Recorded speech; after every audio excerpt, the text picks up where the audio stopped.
반갑습니다. 페페 아빠입니다. 이번 영상은 이제 설날과 춘절이 오기 전에 아주 빠른 시황 브리핑을 진행을 해보도록 하겠습니다. 굉장히 중요한 시기가 되기도 전에 정말 인위적인 상황들이 많이 발생을 하고 있죠. 그런데 어제 좀 충격적인 사실입니다. 뭐냐면 이제 바이낸스에서 모네로 코인을 상장 폐지를 한다. 다른 코인들을 엮어가지고 상장 폐지를 하는 건데 여기서 주목을 해야 될 건 모네로입니다. 이 모네로라는 코인은 다크 코인 계열 중에 하나고 대시코인, 제트캐시, 젠 그리고 이제 모네로 이런 식의 다크 코인들이 있는데 이 다크 코인 치고는 시가총액이 굉장히 높아요. 3조 가까이 됩니다. 그러다 보니까 어제 가장 크게 선물해서 반응을 했던 게 모네로인데 이 모네로가 특징이 뭐냐면 2020년도 정고점을 두 번이나 뚫으면서 이 이전의 가격들을 아주 예쁘게 지켜줬었거든요. 저는 근데 이 다크코인은 언젠가는 무너질 거라고 생각을 했어요. 특히나 이 모네로만 가격들을 인위적으로 많이 지켜주는 걸 보면서 이게 드디어 좀 이제 무너질 때가 됐구나라는 생각이 들었습니다. 다크코인이 사실상 이제 크립토 시장에서 현물 ETF가 승인된 상황에서 굳이 그렇게 필요하지가 않거든요. 다크코인이 이제 불법적인 뭐 이런 것들 용도로만 많이들 쓰였는데 이제 더 이상 사실 이제 채굴자들이 그것들을 유지를 해줬을 뿐이지 더 이상 필요하지가 않습니다. 그리고 대체되는 이제 포우 기반 이제 채굴할 수 있는 코인들이 굉장히 많기 때문에 굳이 모네로를 살릴 필요가 없다라고 생각을 했는데 그걸 먼저 시작을 끊어준 게 바이낸스가 된 것 같습니다. 물론 그 전에 OKX도 이제 상장 폐지를 하고 업비트는 미리 상장 폐지를 했었는데 본격적으로 반응을 하게 된 게 이제 바이낸스에서 모네로 코인을 상장 폐지를 하고 선물에서 급락이 나왔습니다. 근데 이게 이전의 가격들을 거의 1년 넘게 지켜줬기 때문에 이게 만약에 시작이라면 모네로 코인이 거의 그냥 바닥 끝까지 내려갈 수가 있어요. 시장이 아예 그냥 이 다크 코인 생태계가 붕괴가 될 수도 있다는 거. 그러면 모네로가 떨어지면 제트캐시 떨어지고 제트캐시 떨어지면 대시코인 떨어지고 대시코인 떨어지면 뭐 다른 다크코인 떨어지고 다크코인들이 떨어지게 되는데 이게 시가총액이 뭐 2, 3천억짜리가 아니고 3조다 보니까 이게 떨어지게 되면은 이제 전체적으로 시장이 같이 움직여서 흔들릴지를 좀 지켜봐야 될 것 같아요. 테마 자체가 좀 다르기는 한데 바이낸스에 선물 상장이 되어 있다 보니까 바이낸스의 변동률이 가장 큰 이제 하락폭이 많이 나오는 코인들이 있으면 보통은 이제 같이 따라가는 경향들이 있거든요. 이게 어떠한 테마들이 되던 상관없이 바이낸스 선물 상장이 되어 있다 보니까 근데 일단은 1차적인 하락이 나왔고 뭐 쇼커버링이나 이런 반응들이 나오겠는데 진짜 본격적인 하락은 100달러 뚫으면서 그 다음부터는 10달러 미만까지도 떨어질 수 있는 상황들이 나올 수 있다라는 거. 그러면 그때 시장은 어떻게 반응을 할지 그것들을 지켜봐야 될 것 같습니다. 그 중에서 이제 포우 기반 코인들인데 이 중에서 모네로도 지분이 굉장히 높아요. 제트캣이랑 이렇게 이제 다크 코인 계열 중에서도 꽤나 이제 비중이 높은데 아마 이제 대체되는 코인들이 되게 많아졌습니다. 되게 많아지고 이제 굳이 그리고 앞으로 좀 시간이 지나면 지날수록 뭐 비트코인 말고도 다른 것들을 채굴해 가지고 뭐 이더리움 클래식이라든지 라이트코인이나 아니면 비트코인 캐시나 아니면 이더리움 W나 이런 것들로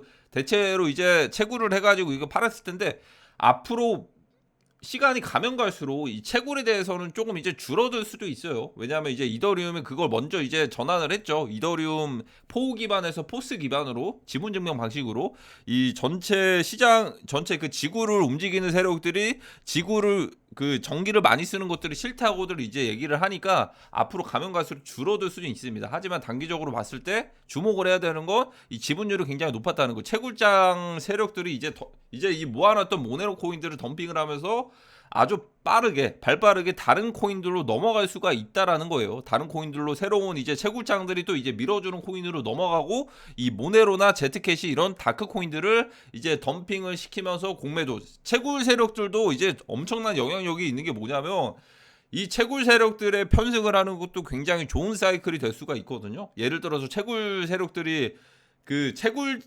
채굴기를 통해서 그 막대한 양의 이제 코인들을 채굴을 하는데 이 채굴한 코인들이 있잖아요. 이 채굴한 코인들은 언젠가는 어느 순간에 차익 실현하는 사이클들을 만들어내거든요. 그러니까 당장에 던지면은 또 좋기도 하겠는데 시장의 분위기나 이런 것들이 좋으면은 그 채굴 세력들이 채굴했던 코인들을 가격들을 올려가지고 이 공매수와 동시다발적으로 공매수로 이제 이중으로 차익을 보는 겁니다. 공매수 선물로 롱 차익을 보고 그리고 던질 때 어차피 차익 실현해서 던질 때 꼭대기 구간에서 공매도로 모아놓고 또 이제 던지면서 이제 공매도로 이중으로 차익을 보는데 아마 모네로와 제트캐시는 아마 앞으로 가격들을 올리는 것보다는 그냥 모아놨던 모네로 ZKC를 던지면서 이 다크코인 계열들을 던지면서 공매도로 차익 실현을 하는 시즌들이 다가오지 않을까라고 조심스럽게 예상을 하고 있습니다. 앞으로 2, 3주 내에 엄청나게 큰 폭락들이 나올 수가 있다는 거. 그러면 두 번째로 중요한 게 뭐냐면 제가 전부터도 말씀드렸죠. 업비트와 빗썸 중에서 2024년에는 세력들이 빗썸 거래소를 밀어준다. 이미 이게 뭐 자전거래 그 형태일 수도 있고 뭐 수수료가 낮아가지고 그럴 수도 있는데 이미 거래량은 뛰어넘었습니다.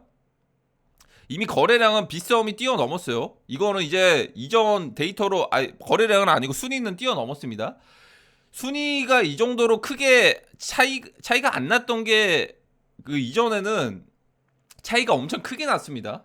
거의 20순위 이상으로 차이가 났었는데 빗썸이 아주 크게 따라서 올라왔죠. 따라서 올라왔고 이 정도 이제 빗썸이 수수료 무료 이벤트가 아니고 이제 수수료 할인 이벤트로 수수료 싸게 하는 이벤트로 바꿨는데 그랬음에도 불구하고 이제 수수료 무료면은 뭐 자전거래 거래량이나 이런 것들이 있을 수가 있잖아요. 근데 그게 아니고 수수료가 이제 어느 정도 절감이 많이 됐는데 이 정도 유지를 해가지고 업비트를 뛰어넘었다는 거는 빗썸거래소 띄우기 운동들이 시작이 되고 있었다는 거. 아직 본격적인 시작이 되지도 않았을 겁니다. 그래서 확연하게 차이가 나는 게 뭐냐면 오늘도 스페이스 아이디를 상장을 했는데 오히려 업비트에서는 상장해서 고점에서 설거지되는 느낌인데 이 시작을 어디에서 했다? 빗썸에서 했다라는 겁니다. 빗썸에서 했다라는 거. 빗썸에서 주도해서 상승해서 빗썸 기반에서 이제 펌핑을 해가지고 업비트에 설거지가 되는 느낌, 그런 느낌적인 느낌들이 나오고 있어요. 그러니까 뭐냐면 주도하는 이제 대장 거래소가 바뀌었다라는 거죠. 그러니까 이게 이거 업비트에서 상장해서 사는 게 아니고 빗썸에서 미리 그런 코인들을 골라봐야겠다 이런 움직임이 있을 수도 있고 어쨌든 빗썸 거래소로 유입이 되는 그런 큰 그림들을 그리고 있다라는 거. 이러다가 갑자기 뭐 어느 순간에 올해 어느 순간에 예전에 과거에 빗썸에도 상장이 되어 있었지만 페이코인 같은 막 갑자기 그 작정 코인 같은 그 정도의 펌핑률을 빗썸에서 주도적으로 크게 나온다면 그런데 이제 업비트에도 있으면은 굳이 업비트 원화 마켓이 있는 게 아니고 BTC 마켓에 있는 그런 것들이 있으면은 더더욱더 이제 빗썸이 주목받을 수 있는 환경들이 만들어지겠죠. 그 큰 그림을 추적을 하는 거 결국에는 스테이블 코인. 이 스테이블 코인들의 상장되는 이유들이 올해 안에 나올 겁니다. 그리고 이 조짐들은 그게 경제 붕괴가 될지 전쟁이 될지 어쨌든 이런 상황들을 따라가야 되겠죠. 지금 움직임들은 어쨌든 시나리오대로 흘러가고 있어요. 빗썸 거래소 띄우기 운동, 빗썸 띄우기, 빗썸 띄우기. 업비트는 거의 어떻게 보면 그냥 이 파란 색들도 많잖아요. 파란 색깔. 이러다 보니까 좀 이제 업비트를 좀 이제 떠나는 이제 국내 투자자들이 많을 것 같습니다. 그리고 소문 타가지고 빗썸으로 옮기는 그런 움직임들이 나올 것 같아요. 그런데 당장은 아직까지는 크게 시작할 그런 텀은 아닌 것 같습니다. 왜냐하면 일단 추석이 아니고 그 설날이랑 중국의 춘절이 다가오기 때문에 유동성이 줄어들 수도 있는 시기에 굳이 엄청 크게 무리하지는 않을 것 같습니다. 그냥 쉬어가는 그런 거라고 생각을 하시면 될 것 같고 본격적인 움직임은 설날 춘절 좀 지나고 나서든 아니면 3월달 초든 그 전후로 해서 나타날 것 같아요. 그러면 기관들 상황 일단 가장 중요한 게 이제 현물 ETF 유입되는 기관들의 상황이죠. 어제 업데이트된 물량들을 보시면 블랙록 그리고 피델리티 75,000개 비트코인 들어왔고 62,000개 들어왔고 GBTC는 3,000개, 5,000개씩 이렇게 빠지고 있습니다. 야금야금 빠지고 있어요. 근데 확실히 GBTC가 조금씩 빠지고 있는 게 저는 좀 불안하긴 합니다. 좀 그만큼 좀 많이 빠져가지고 그런 거일 수도 있겠는데 이러다가 갑자기 5만 개, 10만 개 한 번에 환매를 하는 그런 경우가 나오지 않을까. 그럴 때 아마 비트코인이 순간적으로 폭락을 할 수도 있거든요. 그런 이제 정말 코인 시장이 어떻게 보면 마지막 사이클일 수도 있다 보니까 난이도가 그렇게 쉽게 흘러가지는 않을 겁니다. 앞으로 그래서 이제 항상 어떠한 변수 상황들이 나왔을 때 그런 대응하는 자세들이 준비가 되어 있어야 됩니다. 그게 아니면은 정말 그냥 그대로 맞을 수가 있거든요. 코인 시장에 지금 변수들이 여러 가지가 발생을 할 수가 있기 때문에 코인 시장 난이도는 정말 아주 어렵게 갈 것입니다. 어차피 세력들은 돈들이 많고 기관들이 만약에 현물 ETF도 승인이 됐고 본인들이 생각하기에 마지막 사이클이라고 한다면 아주 어렵게 갈 거예요. 지금도 마찬가지고요. 그러면 이제 비트코인 가격이 좀 중요하겠죠? 비트코인 가격이 전 두 가지라고 제가 전에도 말씀드렸죠. 두 가지라고. 비트코인이 만약에 이게 큰 폭락이 없이 만약에 큰 폭락이 없이 그대로 여기 올라가잖아요. 그대로 58,000달 여기서 폭락 없이 이 정도 횡보하다가 58,000, 6만 달러까지 올라가면 이건 아마 올해 마지막 고점이 될 수도 있다라고 생각을 하거든요. 마지막 고점. 선반영 사이클의 끝이 될 수도 있다. 이게 큰 폭락이 없이 큰 조정 없이 그냥 박스권 횡보하다가 그냥 올라가면은 그 비트코인 반감기 선반영 사이클에 대한 폭락이고, 그 선반영이고, 그리고 이제 반감기 지나고 나서부터는 어떻게 보면 계단식으로 하락하면서 시장의 유동성을 다시 이제 뺏어가는 그런 이제 변칙적인 상황들이 나올 수도 있어요. 왜냐하면 일단 비트코인은 앞으로 나스닥에 이제 10년 동안 우상향했던 길들을 가기 직전의 사이클이 될 수가 있기 때문에 큰 조정들이 하나가 나올 수도 있다는 거. 만약에 그냥 크게 그냥 큰 조정 없이 그냥 올라간다면. 그런데 그게 아니라면 만약에 큰 조정이 3만 달러 초반대까지 한번 이렇게 폭락을 한다. 그렇게 되면 이게 아마 마지막 조정이 될 수도 있어요. 우상향 되기 전에. 그런데 우상향 되는 거 치고는 이 방향 회복하기가 바로바로 쉽게는 안 될 겁니다. 아마 이 구간에 뭔가 인위적인 사이클들이 형성이 될 수가 있어요. 비트코인 회복하기 전에. 왜냐하면 비트코인 마지막 사이클이고 마지막 이제 저점이기 때문에 비트코인 홀드하지 못하게 하려고 뭐 인위적인 그 사이클들을 만들어낼 수가 있어요. 포모를 유발하는 그런 전략들이 될 수가 있다라는 겁니다. 그래서 이 두 가지 방향들이 좀 중요할 것 같고, 나스닥의 상황도 마찬가지고, 사실 시장에서 유동성을 만들어내는 건 세력들이 진짜 마음만 먹으면 만들어낼 수가 있습니다. 지금까지도 선반영돼서 올렸던 게 개미들이 사가지고 올린 건 아니고, 기관들과 이제 돈들을 많이 벌었던 기관들과 거래소들이 거의 합작품으로 만들어가지고 올린 거거든요. 그래서 그간에 거의 지금 1월달 중순부터 시작을 해서 3, 4주 동안 유동성이 거의 없었는데, 이 개미들끼리만 거래를 하면 딱 이렇게 되는 거예요. 세력들이 유동성 공급을 안 해주면 딱 이런 모습입니다. 그 말이 뭐냐면, 그 전에 그러면 어떻게 끌어올렸나? 개미들이 끌어올렸나? 아니에요. 그냥 세력들이 진짜 마음만 먹으면 끌어올리고 유동성을 만들어내는 것도 어렵지가 않습니다. 어쨌든 그 세력들은 21년에 돈들을 많이 벌었기 때문에 전혀 어렵지가 않다는 거.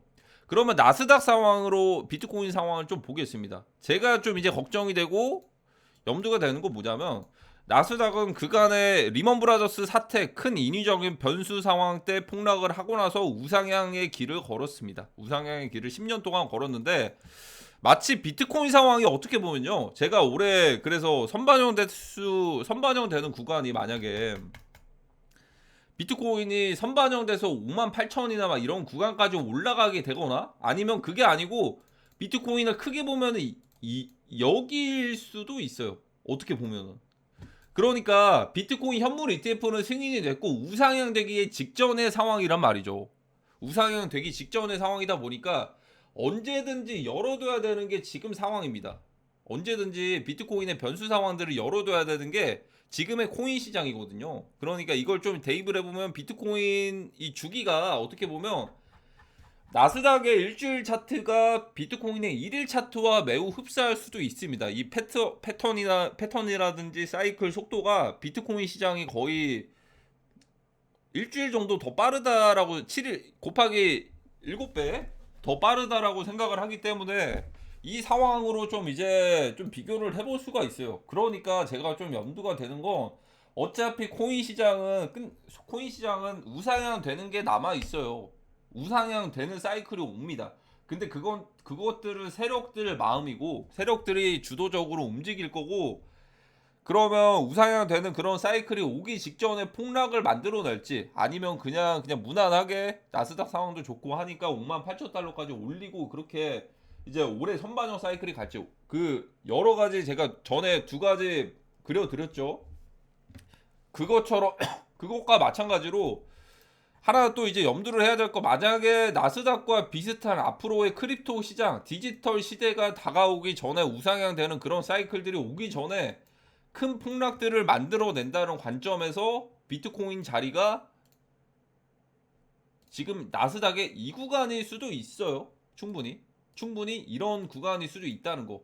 아니면 뭐 한 파동 더 올라가든 그냥 그대로 이렇게 하든, 이 사이클의 이 차트 관점에서 봤을 때 흔히들 말하는 프랙탈이라고 하죠. 이게 무조건 그대로 따라가진 않는데 그냥 분위기상 상황상 충분히 가능성은 있습니다. 가능성은 있다 보니까 어떠한 변칙적인 변수들이 발생했을 때 대응해야 되는 자세를 가지고 있어야 돼요.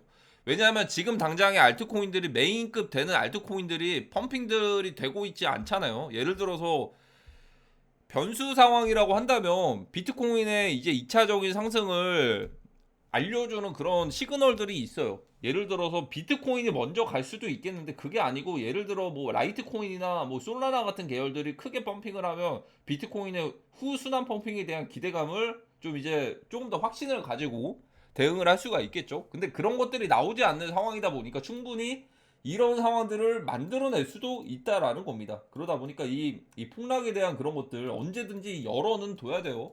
열어는 둬야 됩니다. 그러다 보니까 이 사이클 이번 만약에 폭락이 온다면 이 폭락만 버티게 된다면 이것만 피하시면 정말 앞으로의 시장 이 기회들 엄청난 기회들을 많이들 이제 얻어 가실 수가 있을 거라고 저는 생각을 합니다. 언제든지 2024년은 준비하고 대응해야 되는 자세를 가져야 됩니다. 그러면 이번 영상은 여기까지 하도록 하겠습니다. 감사합니다.